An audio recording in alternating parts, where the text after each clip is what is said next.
Hey, everybody, it's Eddie from Tokyo. This is your cryptocurrency update from Japan, and it's so good to see Bitmart, who relisted XRP in Singapore, have some trading volume that exceeded 600,000 just hours after going live.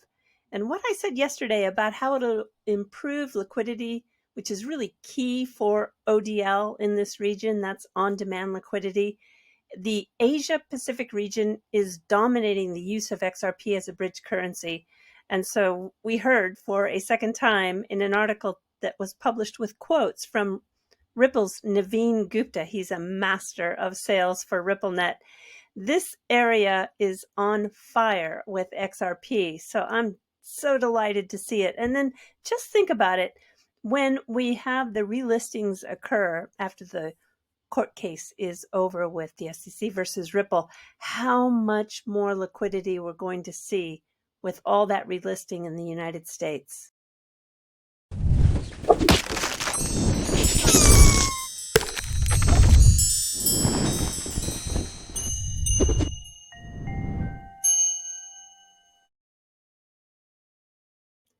This is Naveen Gupta, and with the Big Media Group article by Zaya, which covers the Middle East, Africa, India, China, Asia Pacific, UK, Europe, and the Russian regions, the interview confirms that XRP is accessed through a crypto wallet, and the RippleNet users dip into that wallet on demand to facilitate that bridge. There's two major banks in this region that use XRP. That would be the one in Saudi Arabia and QNB in Qatar. XRP is activated in nearly 40 payout markets now.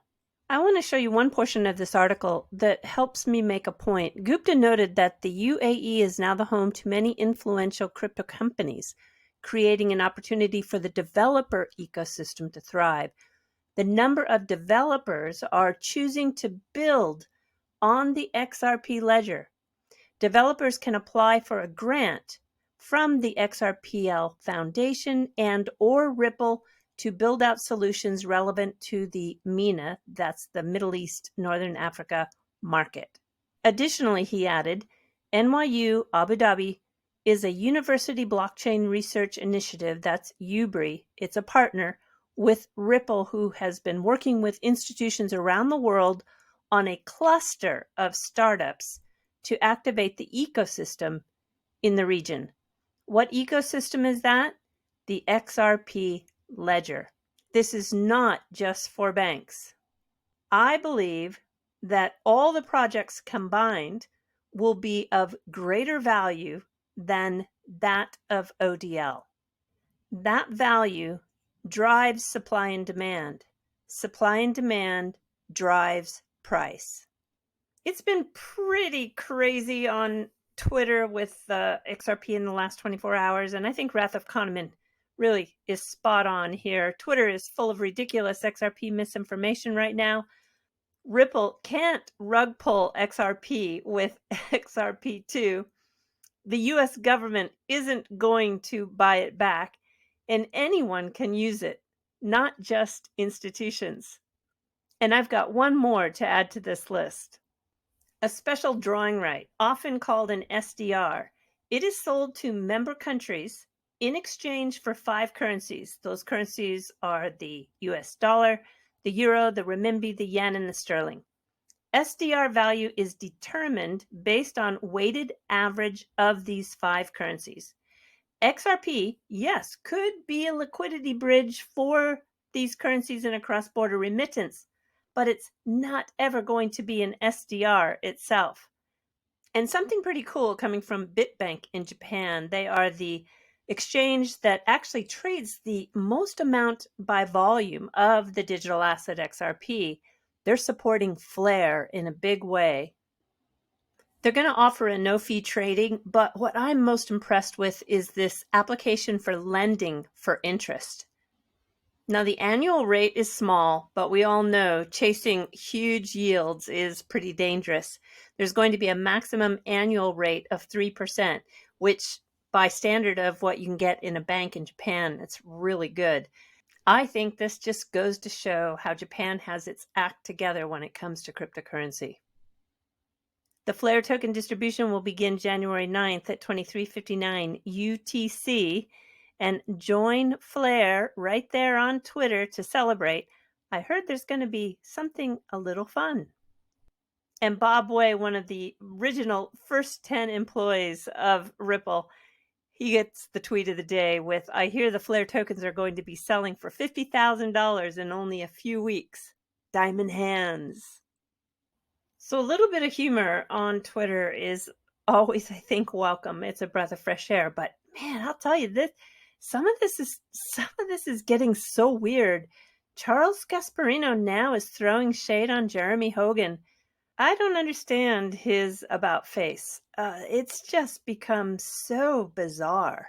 And if you don't know what I'm talking about, it is Charles Gasparino of Fox, who was really a good listener and a person paying attention to the SEC versus Ripple case in a very neutral way. But he's just gone off the deep end and now believes that the XRP community is just a bunch of conspiracy theorists.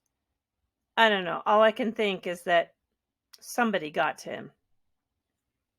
Some pretty big news coming out of GALA. I want to let you know, if you don't hang out in the Discord, that there was an announcement that they bought a mobile game studio with over 200 million users.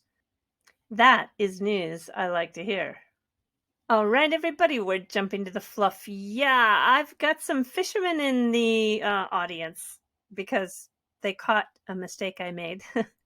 I identified a boat as a boat that was probably similar to the fishing boat that caught the big tuna for the New Year's auction. And it was a squid boat. Yeah, it had the lights on the top. I should have caught that. I actually know that. Believe it or not, my brother was a herring fisherman. He was a captain of a boat for about 4 years. And he did a little squid fishing too. And I've been out on the water with him a few times. And I know it's at nighttime and it's with those lights. And that was a silly mistake. But I promised I would show what a Japanese tuna boat really looked like. And here you go. Check this out. Huh? Pretty cool, I think. All right, everybody, do take care. Sayonara for now. Bye-bye. And by the way, I'm going to let R3 take you out on this video with some very wise words. All right, do take care. Bye-bye. And I think the recognition from R3 that, and many other market participants, that this is not about creating a battle to create the dominant technology which everyone's going to adopt, because it isn't going to work like that. There are going to be different use cases and different forms of DLT which will be more appropriate for particular use cases. What's important in asset classes? What's important is that we don't end up creating a series of more silos to replace the ones that we've had in the past, which continue to impede market activity and liquidity. So hearing